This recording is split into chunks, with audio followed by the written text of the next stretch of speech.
Puji Tuhan, selamat pagi teman-teman yang akan bergabung baik via online, baik via offline. Kita akan memulai pembelajaran teologi sistematika kita saat ini. Sebelum itu kita akan berdoa. Mari kita bersatu dalam doa. Pujian syukur kami naikkan kepadamu Tuhan Yesus. Kami bersyukur atas anugerah-Mu yang selalu baru buat kehidupan kami. Atas kasih setiamu yang terus menyertai kehidupan kami. Hingga kami boleh ada sampai saat ini Tuhan. Kami tahu itu semua karena kebaikan-Mu, karena kemurahan-Mu yang luar biasa buat kami. Terima kasih Tuhan. Terima kasih Tuhan Yesus yang baik. Ampuni kami selalu salah dosa kami Tuhan, biar kami boleh terus hidup dalam pertobatan. Dari ke hari Injil-Mu boleh terus mengubahkan sikap hati kami, mengubahkan cara pandang pikir kami, biar pandangan kami terus terfokus pada karya salib-Mu yang luar biasa. Terima kasih Tuhan, terima kasih saat pagi ini kami bersyukur atas semangat yang baru, atas Tuhan pimpinan-Mu, Tuhan, untuk kami kembali belajar kebenaran firman-Mu. Tuhan, tolong kami, terangi mata hati kami, ya Allah Roh Kudus, untuk kami boleh belajar menikmati kebenaran firman-Mu. Karena kami sungguh percaya firman-Mu itu boleh mengubah kehidupan kami. Terima kasih Tuhan, terima kasih kami serahkan hamba-Mu, biar Engkau pakai terus luar biasa menjadi alat-Mu untuk memperkatakan apa yang sudah hamba-Mu pelajari, baca Tuhan, biarlah itu hanya hikmat urapan-Mu, Tuhan Yesus turun buat hamba-Mu. Terima kasih Tuhan, kami berdoa juga buat teman-teman kami, baik yang akan bergabung saat pagi hari ini secara online atau offline. Tuhan, berkati mereka semua, seperti Engkau memberkati kami saat pagi hari ini. Terima kasih Tuhan, kami akan belajar pagi ini hanya kami peralaskan di dalam nama Tuhan Yesus Kristus. Haleluya. Amin.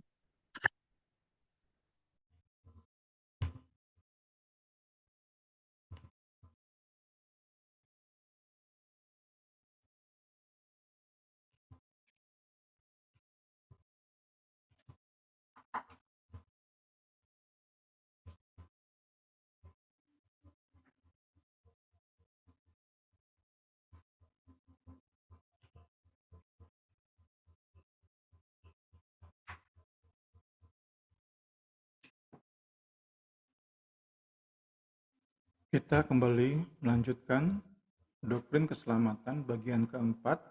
Pagi hari ini kita melihat aspek karya keselamatan Kristus. Kita akan melihat aspek keselamatan dilihat dari bagaimana kematian Kristus memenuhi kebutuhan manusia berdosa. Ada 4 aspek keselamatan yang mana di dalamnya kita melihat kematian Kristus memenuhi kebutuhan kita. Kita layak mati sebagai hukuman atas dosa. Kedua, kita layak menanggung murka Allah atas dosa. Allah yang adil, pantas, sudah seharusnya, bahkan ia menjadi tidak adil apabila ia tidak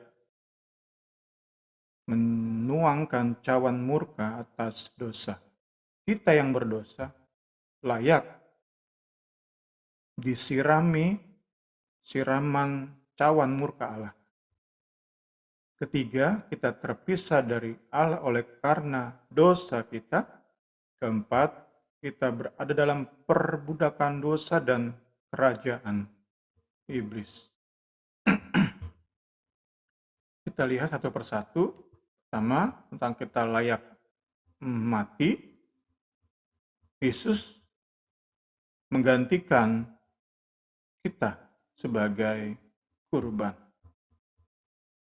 Sebenarnya kita yang layak mati, Yesus menggantikan sebagai kurban. Konsep kurban berada di jantung karya penebusan Kristus. dalam PL digambarkan dalam bentuk kurban binatang. Umat saat itu dibuat paham banget bahwa dosa mereka lah yang ditanggung oleh domba atau lembu yang disembelih. Dalam PB, gambaran ini secara gamblang digenapi oleh Kristus. Yohanes Pembaptis memperkenalkan Yesus sebagai domba Allah. Sementara itu Filipus menggunakan nubuatan Yesaya sebagai dasar untuk memberitakan Kristus. Kita lihat ayat-ayatnya. Pada keesokan harinya Yohanes melihat Yesus datang kepadanya dan ia berkata, "Lihatlah anak domba Allah yang menghapus dosa dunia." Tentu saat Yohanes bicara ini ke bangsa Indonesia misalnya, nggak ngerti apa itu anak domba Allah. Tetapi karena Yohanes bicara ini kepada bangsa Yahudi yang ngerti banget konsep anak domba, tentu bagi bangsa Yahudi, kurban binatang itu digenapi oleh Yesus. Puji Tuhan. Maka mulailah Filipus bicara dan bertolak dari nas itu, ia memberitakan Injil Yesus kepadanya, sida-sida dari Ethiopia. Nas yang dibacanya itu berbunyi seperti berikut. Inilah nas yang menjadi acuan Filipus memberitakan Kristus. Seperti domba ia dibawa ke pembantaian, dan seperti anak domba yang keluh di depan orang yang menggunting bulunya. Demikianlah ia tidak membuka mulutnya. Kita bisa bayangkan saat menjelaskan kitab Yesaya, Filipus mengganti kata ia di sini dengan Yesus. Puji Tuhan, puji Tuhan. Rasul Paulus menyebut Yesus sebagai anak domba Paskah. Rasul Petrus menyamakan darah Kristus yang tertumpah di Kalvari dengan darah anak domba yang tak bernoda. Penulis Ibrani juga melakukan hal serupa. Kita lihat ayat-ayatnya. Buanglah ragi yang lama itu supaya kamu menjadi adonan yang baru. Sebab kamu memang tidak beragi. Sebab anak domba Paskah kita juga telah disembelih, yaitu Kristus. Puji Tuhan. Rasul Paulus menyebut Yesus sebagai anak domba Paskah.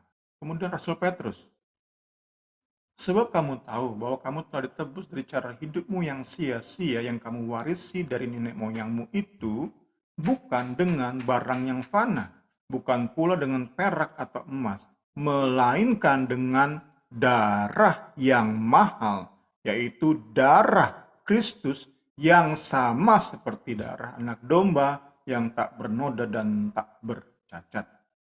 Puji Tuhan. Kembali konsep PL digenapi oleh Kristus.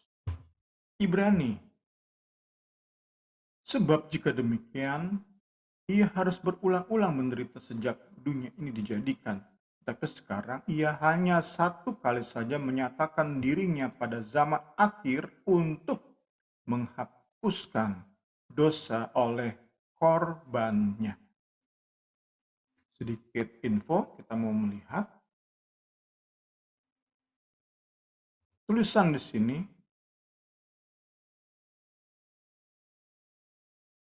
Alkitab versi LAI tahun jadul, kita katakan. Tahun yang terbaru mengubah korban menjadi kurban. Jadi sudah mulai sensitif terhadap penggunaan bahasa. Tentu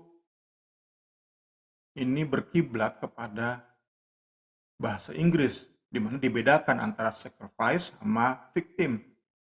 Kurban itu sacrifice. victim itu korban. Korban itu nggak memberi diri, sedangkan Yesus memberi diri.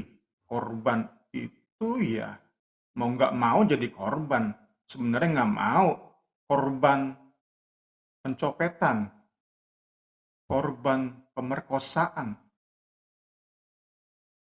Mereka nggak memberi diri, tapi Yesus memberi diri karena itu lebih pantas disebut kurban. Itu salah satu sisi dari atau poin dari penggunaan kata korban dan kurban. Ini sedikit info, kita lanjut. Puji Tuhan. Sekarang yang kedua, setelah kita lihat bahwa kita layak mati dan Yesus menjadi korban yang mati menggantikan kita, maka poin kedua kebutuhan manusia berdosa adalah kita sebenarnya layak menanggung murka Allah atas dosa. Tentu, kematian Yesus, jawaban terhadap kebutuhan kita adalah Ia menanggung murka Allah. Kita kenal dengan istilah propiasi atau dalam point of view yang lain ekspiasi.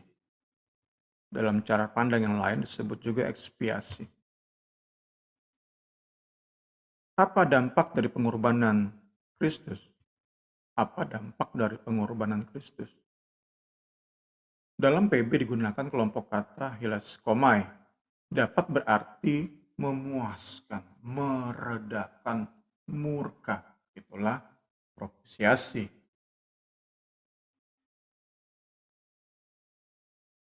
Tetapi juga dapat berarti menghapus dosa, remove sin, menghilangkan dosa dengan bayaran tertentu, with price.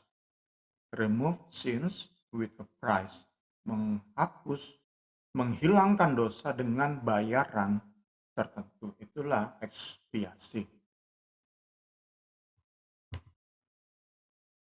Beberapa penafsir, seperti sudah kita bahas minggu lalu, menolak konsep bahwa Allah itu Allah yang murkanya nggak bisa dibereskan tanpa dipuaskan keadilannya. Jadi harus ada kurban dulu nih. Beberapa penafsir teolog nggak bisa terima itu. Di mana Allah ditampilkan sebagai tuan tanah yang nggak bisa menghapus dosa out of love, oleh karena kasih. Jadi digambarkan sebagai tuan tanah majikan yang hanya bisa menghapus dosa jika ada bayarannya. Beberapa teolog nggak bisa konsep itu dia terima. Tetapi sebenarnya konsep ini secara gamblang dinyatakan oleh Alkitab. Jadi orang-orang penafsir teolog yang nggak bisa terima konsep murka Allah, mereka memilih istilah ekspiasi. Karena ekspiasi itu fokusnya adalah dosa kita. Ada bayarannya, sehingga dosa kita di-remove. Dihilangkan, dihapuskan, karena ada bayarannya. Fokusnya dosa manusia.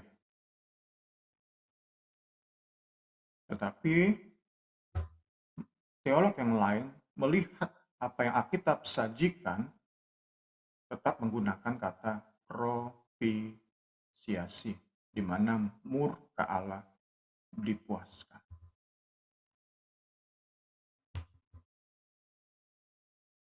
PL memang mengutuk konsep kekejaman dewa-dewi bangsa kafir.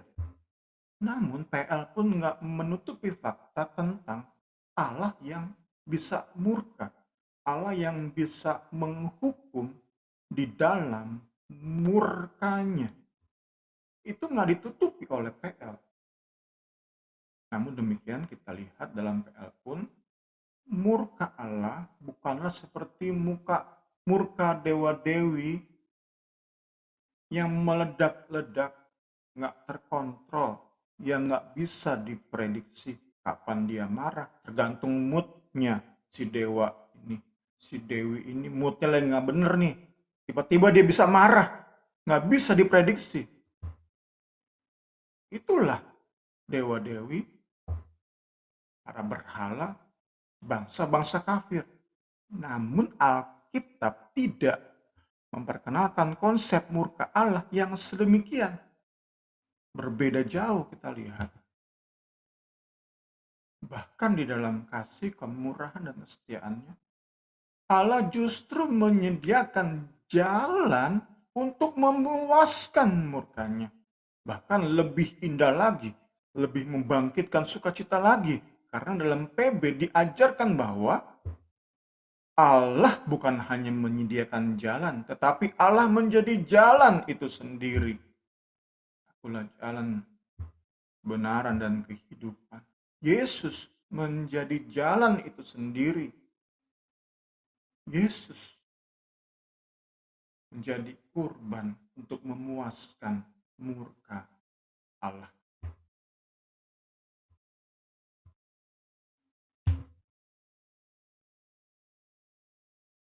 Inilah ayat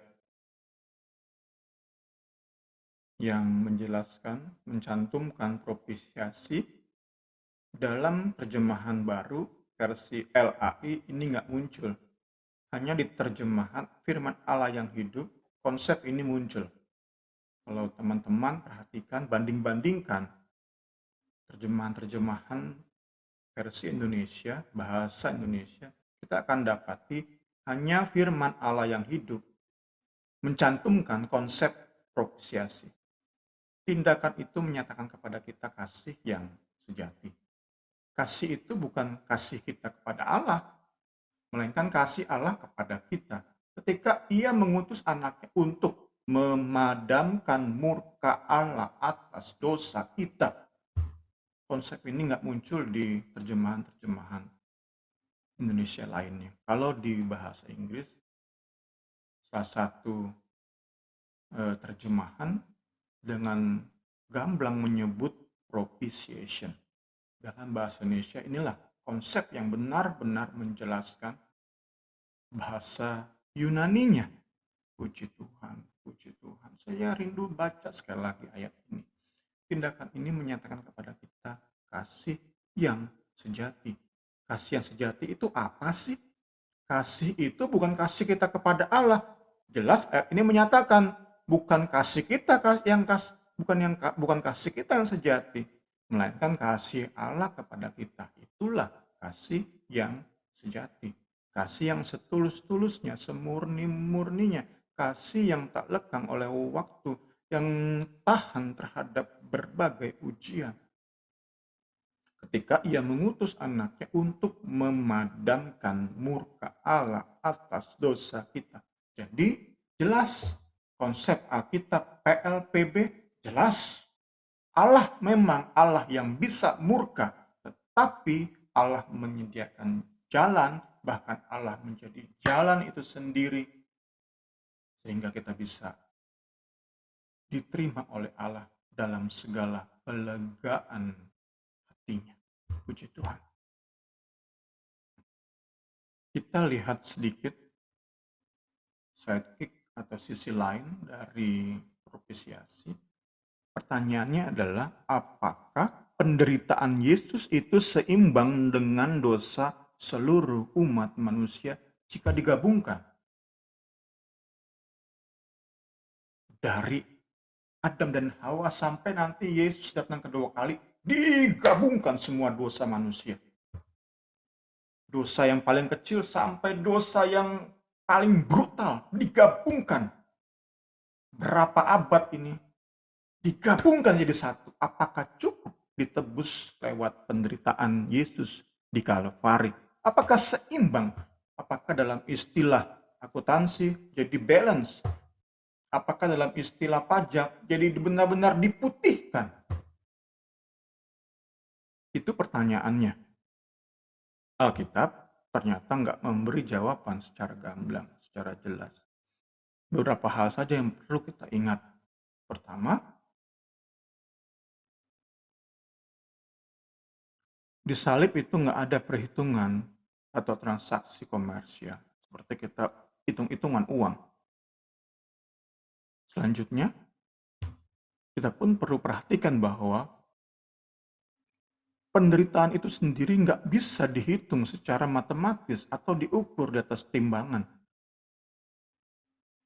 Saya sering buat kopi susu, diukur kopinya supaya pas. Penderitaan nggak bisa diperlakukan seperti itu. Karena itulah kita sepantasnya memberi skor terhadap penderitaan Yesus. Kedua, karakter dan natur dari Kristus sebagai pribadi yang menderita perlu juga menjadi perhatian khusus. Karena Yesus sama sekali nggak mengenal dosa. Karena itu Yesus sama sekali nggak pantas menderita. Ketidakbersalahannya, ketidakberdosaannya itu sepantasnya membuat seberapapun skor yang mungkin coba kita berikan pada penderitaan Yesus itu menjadi nggak terbatas, nggak ternilai penderitaan Kristus. Sehingga kita bisa jawab pertanyaan tadi, apakah memang Yesus membuat balance penderitaannya dengan dosa seluruh umat manusia? Dalam ketidakberdosaannya, Yesus membuat nilai penderitaannya itu nggak bernilai, nggak terbatas.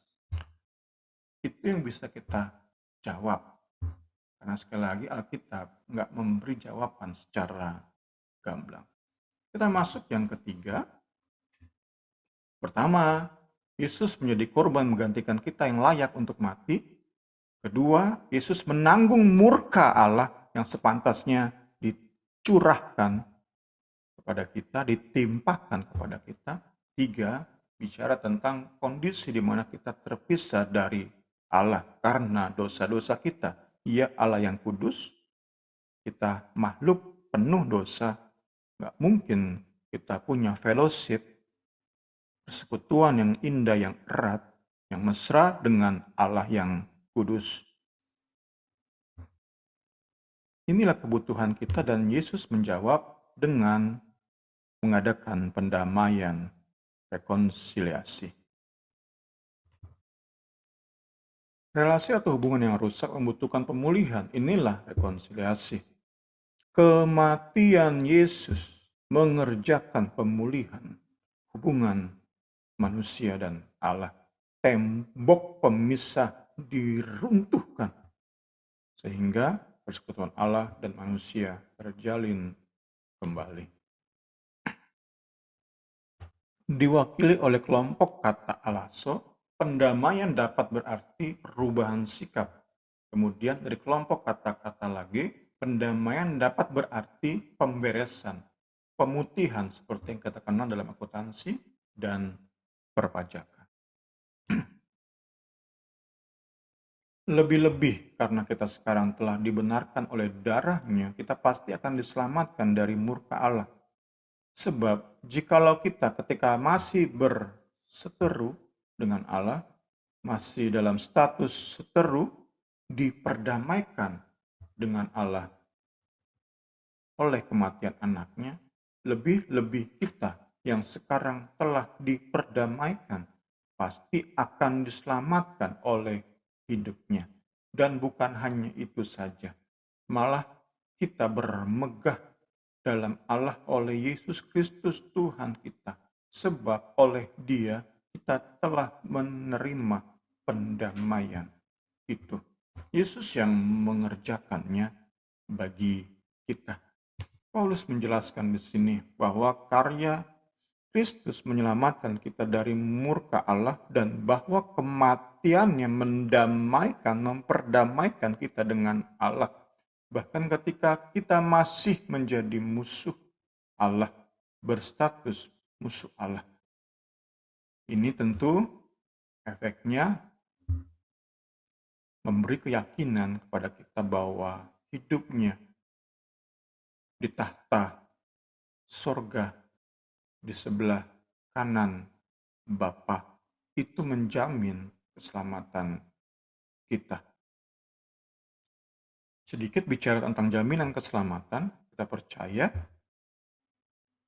dihubungkan dengan khotbah minggu kemarin, kita percaya di dalam kerendahan hati, kepekaan rohani, maka sedalam apapun kita jatuh ke dalam dosa, Allah jamin keselamatan kita. Asal tadi ada kerendahan hati, ada kepekaan rohani. Lawan dari ketinggian hati, kesombongan rohani, dan kebebalan rohani. Selama kita punya kerendahan hati dan kepekaan rohani, sedalam apapun kita jatuh, kita percaya ada jaminan keselamatan. Mengapa? Karena ketika kita masih musuh aja, Allah kirim anaknya mati untuk kita. Apalagi dalam hidupnya, ia berdoa kepada kita, ia memelihara kita, ia memperhatikan kita. Ada jaminan keselamatan. Memang saya pribadi sulit menerima doktrin sekali selamat tetap selamat. Saya pribadi sulit menerima doktrin itu. Namun di sisi lain saya pun yakin nggak segampang itu kita kehilangan keselamatan. Nggak segampang itu orang yang pindah agama langsung kita judge pasti masuk neraka. Kita doakan untuk ia kembali. Kita doakan sungguh-sungguh supaya orang yang pindah agama ini nggak masuk dalam dosa, sombongan rohani dan kebebalan rohani. Karena saat sudah masuk kedua dosa ini, ya memang ia akan kehilangan keselamatan. Meski ia bernama Kristen, dilahirkan sebagai orang Kristen, dibesarkan secara Kristen, saya percaya ia bisa kehilangan keselamatan. Alkitab memperkenalkan konsep dosa menghujat Roh Kudus. Dosa yang dilakukan terus-menerus dalam tinggi hati dan bebal hati. Namun sekali lagi kita lihat Allah yang begitu mengasihi kita saat kita masih memusuhi Allah, dalam pemeliharaannya, dalam anugerahnya, Dia Allah yang berdoa bagi kita. Kita percaya kita aman di dalam tangan Dia. Puji Tuhan, sedalam apapun kita jatuh dalam dosa, kita aman. Tentu ada konsekuensi, tetapi kita aman. Haleluya. Penting banget hal ini saat kita bergumul dengan rasa bersalah, dengan guilt. Tuhan Yesus tolong kita semua lewat ayat ini. Puji Tuhan. Lanjut masih tentang rekonsiliasi. 2 Korintus 5, 18, 19 berkata seperti ini, kembali dari Rasul Paulus, dan semuanya ini dari Allah yang dengan perantaraan Kristus telah mendamaikan kita dengan dirinya dan yang telah mempercayakan pelayanan pendamaian ini kepada kami. Sebab Allah mendamaikan dunia dengan dirinya oleh Kristus dengan tidak memperhitungkan pelanggaran mereka. Ia telah mempercayakan berita pendamaian itu kepada kami. Jelas di sini Allah sebagai inisiator yang melakukan inisiatif, yang memulai, baik dalam berkarya juga dalam mempercayakan pemberitaan. Puji Tuhan, puji Tuhan. Lewat Paulus Allah memperkenalkan diri sebagai inisiator pendamaian, sebagai pihak yang sebenarnya disakiti oleh manusia. Karena di Eden Allah terus menyatakan anugerah bagi Adam dan Hawa. Namun Adam dan Hawa kemudian menyakiti hati Allah. Sebagai pihak yang dimusuhi manusia, disakiti oleh manusia, inisiatif Allah begitu penting. Gambarannya, saat pihak yang tersakiti nggak mau pemulihan, maka sebesar apapun usaha yang menyakiti untuk berdamai menjadi sia-sia. Contoh sederhana, saat seorang suami selingkuh, hati istri sangat tersakiti. Luka begitu dalam. Bagaimana rekonsiliasi terjadi? Begitu penting di poin ini kesediaan istri untuk mengampuni, untuk masuk ke dalam rekonsiliasi. Karena bagaimanapun usaha suami untuk berdamai itu akan menjadi sia-sia jika istri nggak mau masuk dalam rekonsiliasi. Mungkin suami memberikan bunga yang paling indah. Mungkin suami sampai tertelungkup, minta ampun. Tetapi itu nggak akan menghasilkan rekonsiliasi tanpa istri yang mau berdamai. Syukur kepada Allah dalam keberdosaan kita, Allah bukan hanya memberi diri mau berdamai, tetapi Allah berinisiatif melakukan pendamaian. Puji Tuhan. Kita masuk ke poin terakhir pada saat pagi hari ini tentang penebusan, yaitu kebutuhan kita sebagai manusia berdosa yang berada dalam perbudakan dosa. Puji Tuhan.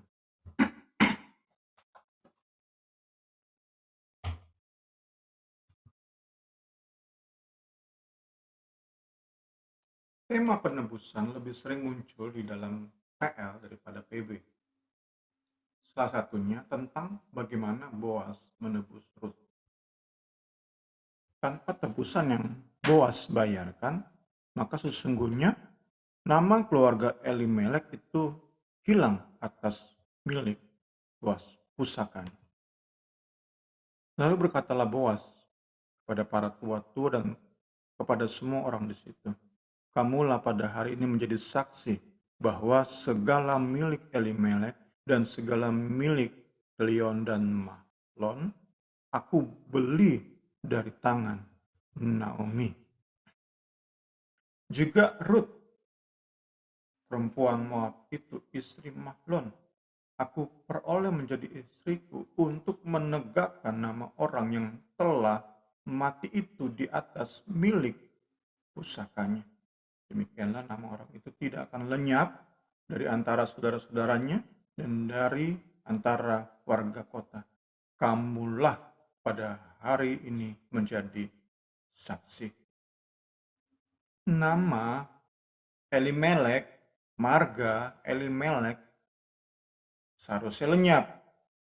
Tetapi Boas bayar harga untuk tebus nama ini sehingga nama Elimelek tidak akan lenyap di dalam kota Bethlehem. Dalam PL, Allah memperkenalkan diri sebagai penebus umatnya. Ia mengadakan jalan untuk menebus anak-anak sulung bangsa Israel. Ia menebus Israel dari penjajahan Mesir. Ia menebus Israel dari pembuangan. Kita lihat satu bagian saja.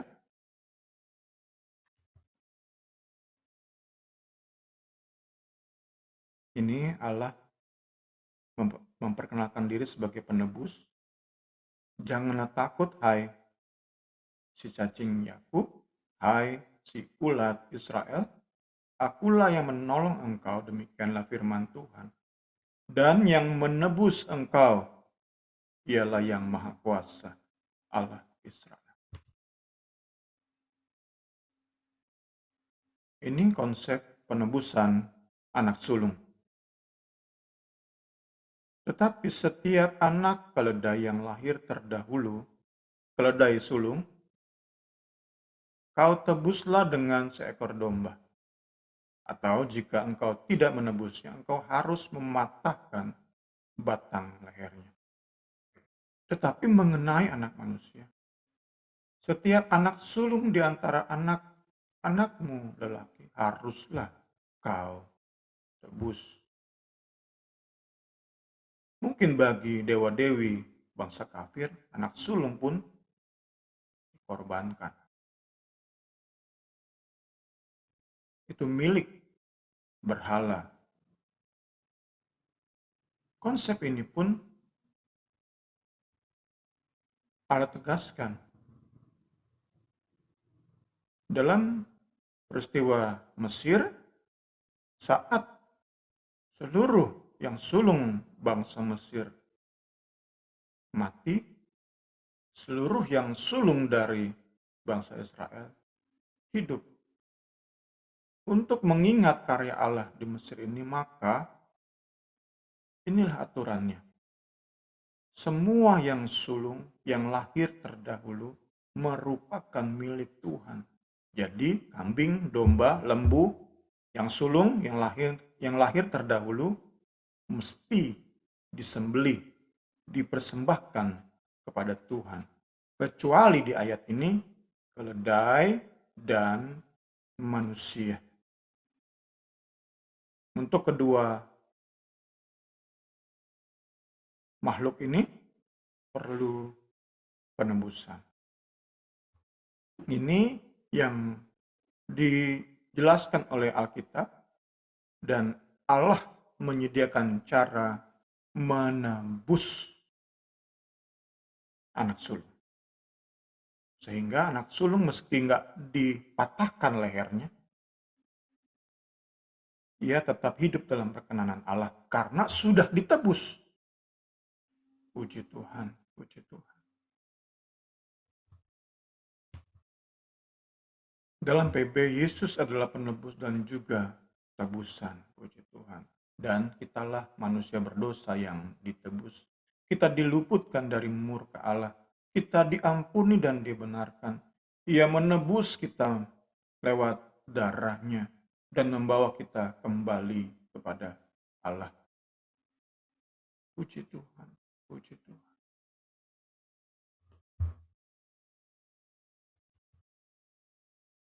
Karena anak manusia juga datang bukan untuk dilayani, melainkan untuk melayani dan untuk memberikan nyawanya menjadi tebusan bagi banyak orang.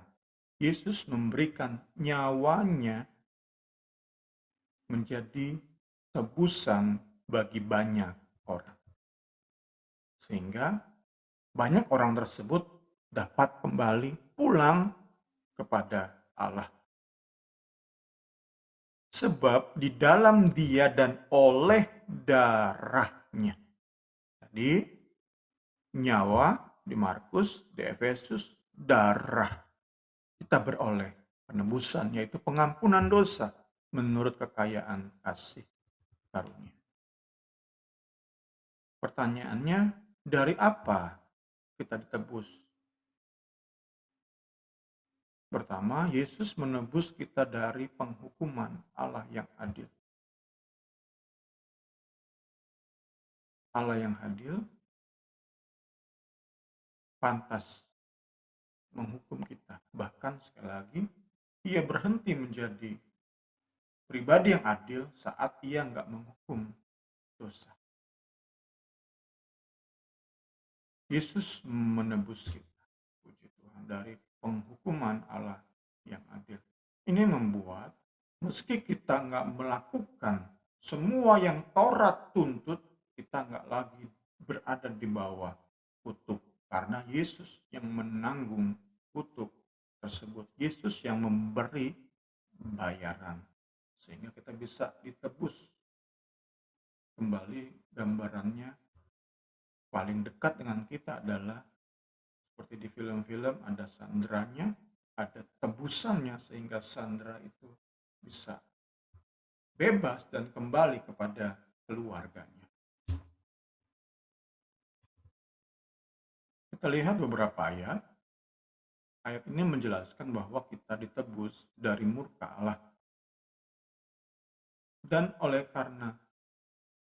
kasih karunia telah dibenarkan dengan cuma-cuma karena penebusan dalam Kristus Yesus. Kristus Yesus telah ditentukan Allah menjadi jalan pendamaian karena iman dalam darahnya. Hal ini dibuatnya untuk menunjukkan keadilannya, karena ia telah membiarkan dosa-dosa yang telah terjadi dahulu pada masa kesabarannya. Untuk dosa kita, nggak membuat kita terus berada dalam hukuman, dalam kutuk, maka Yesus menjadi tebusan. Yesus menjadi bayaran. Sehingga meski kita nggak ada satupun dari kita bisa melakukan semua yang Taurat tuntut. Karena semua orang yang hidup dari pekerjaan hukum Taurat berada di bawah kutuk. Sebab ada tertulis, terkutuklah orang yang tidak setia melakukan segala sesuatu yang tertulis dalam kitab hukum Taurat. Dan bahwa tidak ada orang yang dibenarkan di hadapan Allah karena melakukan hukum Taurat jelas. Karena orang yang benar akan hidup oleh iman. Tapi dasar hukum Taurat bukanlah iman, melainkan siapa yang melakukannya akan hidup karenanya.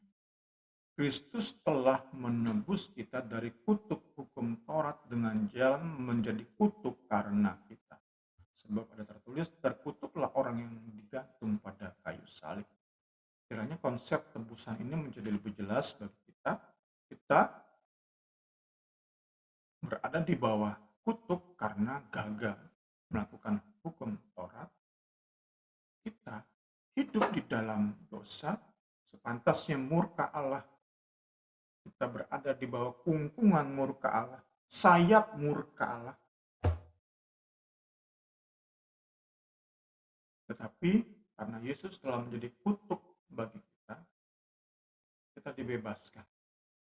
Kita berpindah sekarang, bukan di bawah naungan hukuman Allah, kita sekarang berada di bawah sayap kasih karunia Allah, perkenanan Allah, berkat-berkat ilahi, perkara-perkara surgawi itu menjadi bagian kita. Kita kembali setelah disandra oleh dosa, kita kembali kepada keluarga Allah.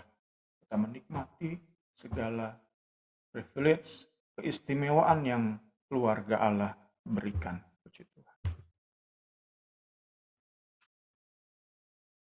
Bagian-bagian akhir, puji Tuhan, setelah kita lihat tadi bahwa kita ditebus dari penghukuman Allah yang adil, kita pun ditebus dari segala kejahatan dan dari cara hidup yang sia-sia.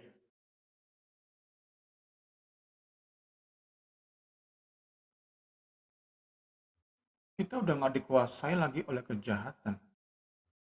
Sekarang kita sudah berpindah pada keluarga Allah, naungan, sayap, kemurahan.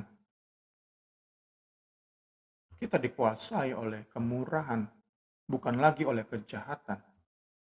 Dan kita dikuasai, dinaungi oleh cara hidup yang berarti, bermakna, bermanfaat, dibebaskan dari cara hidup yang sia-sia. Baik cara hidup bangsa kafir yang dikuasai pemuasan diri, juga cara hidup bangsa Yahudi yang dikuasai pembenaran diri. Kita dibebaskan dari semua itu. Bagaimana kita terus cari kepuasan diri, itu sia-sia. Dan bagaimana kita berusaha membenarkan diri sendiri dengan setaat mungkin terhadap hukum.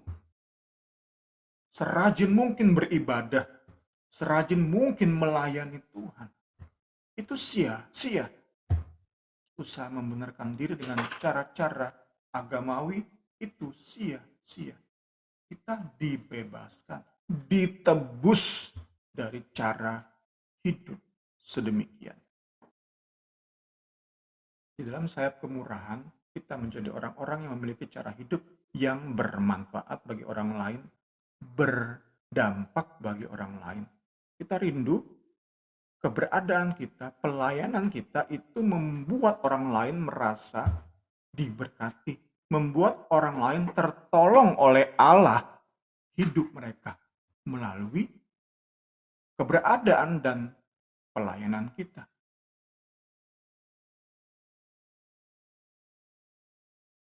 Kita bersyukur persekutuan doa Injil Tuhan pakai, ini tentu merupakan peneguhan bagi kami.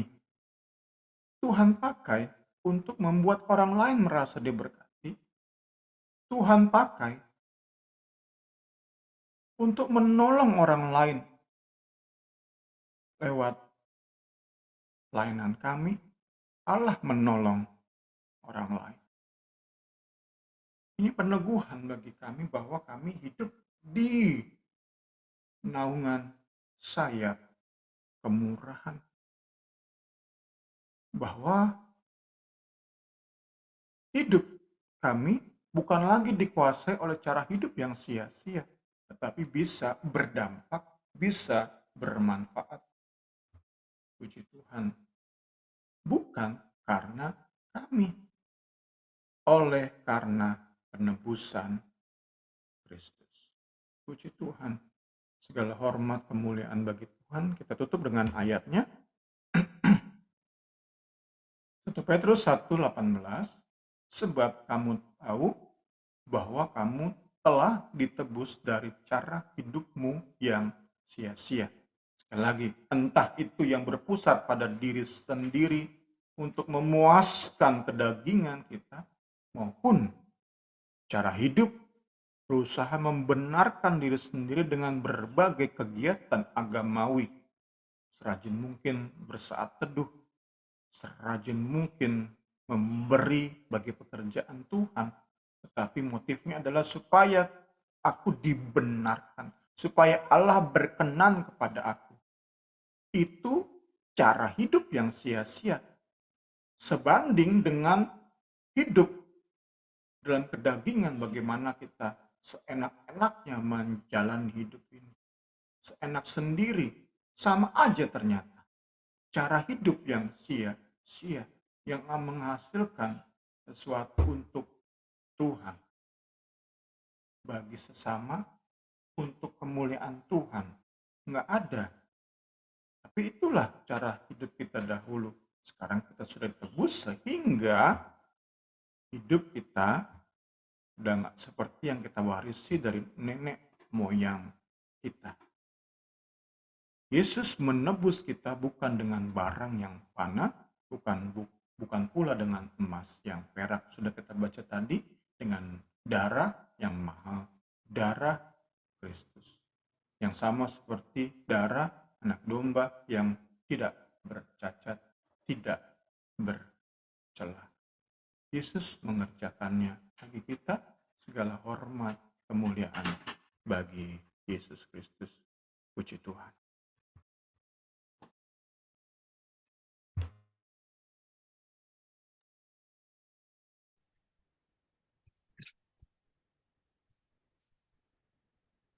Puji Tuhan, terima kasih untuk pembelajaran kita hari ini, biar boleh memberkati kehidupan kita, kehidupan teman-teman kita juga yang akan mendengarkan secara offline.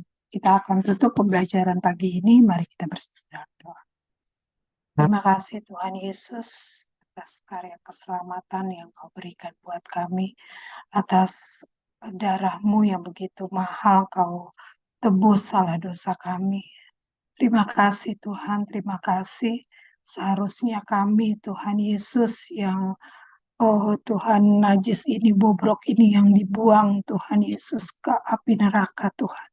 Tapi karena kasih kemurahan-Mu, karena karya keselamatan-Mu yang luar biasa, kami boleh merasakan, oh Tuhan, hadirat-Mu Tuhan. Kami boleh memanggil Engkau Bapa. Terima kasih Tuhan. Kami boleh menjadi anak Tuhan. Karya tebusan-Mu Tuhan. Tuhan tolong kami biar dengan Tuhan Yesus karya penebusan-Mu dalam kehidupan kami. Hidup kami tidak menyia-nyiakan waktu Tuhan. Biar kami boleh terus dan terus menghidupi Injil-Mu yang kami dengar, kami baca Tuhan. Dari hari ke hari Tuhan tolong mampukan kami Tuhan. Oh berikan kami terus keberanian Tuhan. Untuk kami boleh memperkatakan Injil-Mu yang Kau terus nyatakan dalam kami. Terima kasih Tuhan, terima kasih. Kalau kami sungguh percaya Tuhan, Engkau terus dari hari ke hari mengubahkan kehidupan kami. Terus Tuhan tolong kami biar kami boleh berdampak dimanapun kami berada. Kami percaya Engkau berikan kami kemampuan, kekuatan Tuhan. Biar firman yang dikabarkan pagi ini boleh memberkati banyak orang. Terima kasih untuk karya penebusan-Mu Tuhan. Haleluya, haleluya. Terima kasih Tuhan, terima kasih. Pakai terus hamba-Mu lebih hari lebih heran di mata-Mu Tuhan. Pakai terus hamba-Mu menjadi alat-Mu untuk memperkatakan kebenaran firman-Mu. Biar hanya firman-Mu itu Tuhan yang boleh terus mengubahkan kami semua Tuhan. Terima kasih saat pagi hari ini. Kami tahu Tuhan Kau terus beserta dengan kami sisa hari ini, kegiatan kami di sepanjang hari ini. Kami terus serahkan ke dalam tangan-Mu. Kami sungguh percaya damai sejahtera sukacita-Mu terus Engkau berikan buat kami untuk kami nikmati di sepanjang hari ini. Kami bersyukur dan bersyukur ya Tuhan.